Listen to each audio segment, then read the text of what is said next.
அதிமுகவோட இந்த நிலைப்பாடு எத்தனை கேள்விதான் தலைவா கேட்பேன் இறுதியாக அதிமுகவோட நிலைப்பாடு குறிப்பா இப்ப தமிழ் வாழ்வுரிமை கட்சி காங்கிரசுக்கு இது வரைக்கும் பிரச்சாரம் பண்ணதில்ல, அந்த நிலைப்பாடுல உறுதியா இருக்கீங்க. அதே போன்று இப்ப அதிமுகவோடு இணைந்து பயணிக்கிறதுக்கு பாஜக தான் தடை அப்படின்னா பாஜகவை தவிர்த்து விட்டு அதிமுக பயணிக்கிறதுக்கு வாய்ப்பு இருக்கு. இந்த அதிமுகவோட நிலைப்பாடு எப்படி பாக்குறீங்க? அதிமுக இந்த நிலைமை எப்படி இருக்கு? அதாவது இப்போதைக்கு என்னால் எந்த ஆர்வமும் சொல்ல முடியாது. நீங்க சொல்வது போல் அரசியலில் நிரந்தர எதிரியும் இல்லை, நிரந்தர நண்பர்களும் இல்லை என்ற ஒரு பழமொழியை தலைவர் கலைஞர் அவர்கள் ஏற்கனவே சொல்லியிருக்கிறார்.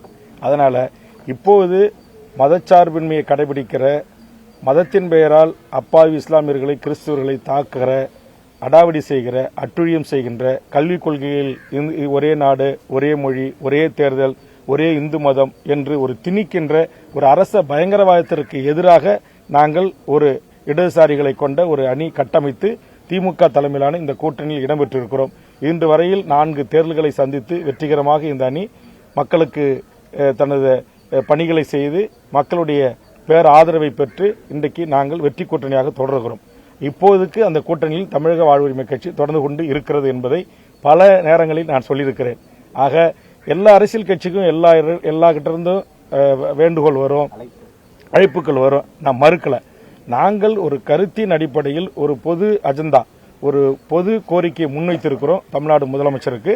அது ஈழத்தில் நடந்த இனப்படுகொலை என்றும், பொது வாக்கெடுப்பு நடத்தப்பட வேண்டும் என்ற தீர்மானம், சாதிவாரி கணக்கெடுப்பு நடத்தப்பட வேண்டும், தமிழக வேலை தமிழருக்கு என்கிற பிரச்சனை, தனியார் துறைகளிலே இடஒதுக்கீடு, அதுமாரி பல்வேறு பிரச்சனைகள் எல்லாவற்றையும் முன்வைத்து ஒரு கோரிக்கையாக முதலமைச்சர் கரங்களில் தந்து அதில் ஒன்றன் பின் ஒன்றாக அதற்கான சில நகர்வுகளை நான் நகர்த்தி கொண்டு வருகிறேன்.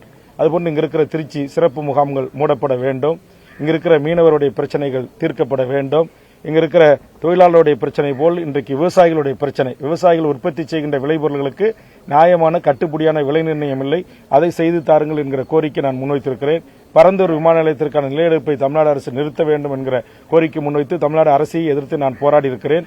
நேற்று முன்தினம் கைது செய்யப்பட்ட நம்முடைய சென்னை துப்புரவு தொழிலாளர்களுக்காக நான் குரல் கொடுத்து அவர்களை பணிநிரந்தரம் செய்ய வேண்டும் என்று கோரிக்கை முன்வைத்திருக்கிறேன்.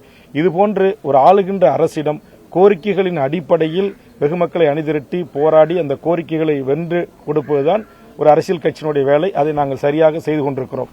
தேர்தல் காலங்களில் நீங்கள் சொல்வது போல் ஏதாவது ஆச்சரியங்கள் ஏற்பட்டால் கண்டிப்பாக உங்களை அழைத்து நான் சொல்லப் போகிறேன். சரியா? நன்றி. தொழிற்சாலையை அரசு எடுத்து நடத்தல அப்படின்னா தொழிலாளர்களே இதை எடுத்து நடத்த தயாரா இருக்கிறோம், அரசு வழிவகை போராட்டத்தில் ஈடுபட்டிருக்கவங்க தெரிவிச்சுட்டு வர்றாங்க. இதுக்கு சம்பந்தமா ஏதாவது அதான் நாங்க சொல்லிட்டோமா, இங்கிருந்து ஒரே ஒரு துரும்ப கூட நாங்க அசைக்க விட மாட்டோம். இங்க இருக்கிற எக்யூப்மெண்ட்ஸ், இங்க இருக்கிற எந்த மெட்டீரியலையும் அவன் எடுத்துட்டு போய் பெங்களூர்லயோ கர்நாடகத்திலயோ ஆந்திராவிலயோ இல்ல அவனுடைய சொந்த நாட்டிலேயோ இயங்க நாங்க அனுமதிக்க மாட்டோம்.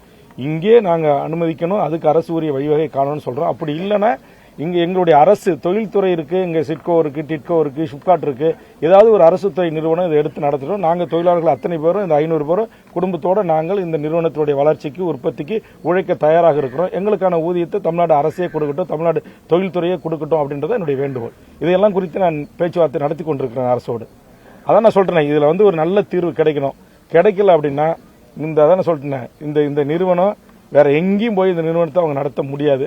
தமிழ்நாட்டில் வேற எந்த பெரிய ஒரு ஸ்டேட்ல நடத்துறதை என்னால் தடுக்க முடியாது. ஆனால் தமிழ்நாட்டில் பெரிய ஒரு இடத்துல எங்கேயும் போய் இல்லை இவங்களுடைய துணை நிறுவனமோ கிளை நிறுவனம் இயங்கினால் கூட அங்கேயும் எங்களுடைய போராட்டங்கள் எதிர்காலத்தில் எங்கள் கட்சியின் சார்பாக முன்னெடுத்து நாங்கள் இந்த மக்களுக்கான நீதி கோருகின்ற இடத்தில் நாங்கள் துணை நிற்போம். சேலத்திலேயே வேற ஒரு இடத்துல இந்த மெட்டீரியல் வேற ஒரு கம்பெனி பேர்ல தயாரிச்சிருக்கிறதா? சரி, எங்க இத்தனை 1000 மக்கள் 1000 குடும்பங்களை தாண்டி சின்ன வீதி தான், எப்படி போயிடும்? நீங்களாம் துணை இருக்கும்போது அதான் அங்க செய்வாங்க. ஆனா பட் இந்த தொழிற்சாலை கேம்பஸுக்குள்ள இருக்கிற மிஷினரிஸ் எடுத்து போய் இன்னும் ஃபுல் ஃபீஜ்ல ப்ராடக்ட் துவங்குவதற்கு நாங்க தடுப்போம், அதுக்கு அனுமதிக்க மாட்டோம் அப்படின்றத எங்களுடைய நிலைப்பாடு. அதுக்குள்ள அரசு இப்ப கண்டிப்பா நேற்று முதலமைச்சர்கிட்ட சொல்லியிருக்கேன், கம்யூனிஸ்ட் மாநாட்டில் இதை குறித்து நான் பேசியிருக்கிறேன், பத்திரிகை நண்பர்களுக்கு தெரியும். இப்ப மாவட்ட ஆட்சித்தலைவரோட தொடர்பு கொண்டு பேசும்போது முதலமைச்சர் அலுவலகமே விவரம் கேட்டிருக்காங்க, இனி அவங்க லெவலில் தான் முடிவெடுக்க போறாங்கன்னு சொல்லியிருக்காங்க. அதனால கண்டிப்பா முதலமைச்சர் தலையிட்டு இதுல ஒரு தீர்வு ஏற்படுத்தணும் அப்படின்னு நான் பாக்குறேன். அப்படி இல்லை என்று சொன்னால் இந்த குடும்பத்தோடு நானே களத்தில் இறங்கி, அது என்னுடைய போராட்டம் உங்களுக்கு தெரியும், அது எப்படியான அதிரடியான போராட்டமா இருக்கும் அப்படின்னு. கண்டிப்பா அந்த போராட்டங்களை இந்த நிறுவனம் சந்திக்கும். கம்யூனிஸ்ட் சங்கங்கள்லாம் வேடிக்கை பார்க்குது. ஏன்னா இதுல இருக்க சங்கங்களே நேற்றுக்கு 2 கம்யூனிஸ்டுகளுக்கும் நான் மேடையிலேயே கோரிக்கை வச்சிருக்கேன், 2 தலைவர்கிட்டையும் தனிப்பட்ட முறையிலேயும் நான் இதுக்கான ஒரு கோரிக்கை முன்வைத்திருக்கிறேன். ஆனா அந்த சங்கங்களோட நிர்வாகிகள் ஆமா, இந்த போராடக்கூடிய தொழிலாளர்களையும் போராட வேணாம் அப்படிங்கிற மாதிரியான மறைமுகமா அழைப்பு விடுக்கிறதாவும் கண்டிப்பா என்னை பொறுத்தவரை உண்மையான கம்யூனிஸ்ட் தோழர்கள் அதை செய்ய மாட்டார்கள் என்று நான் கருதுகிறேன்.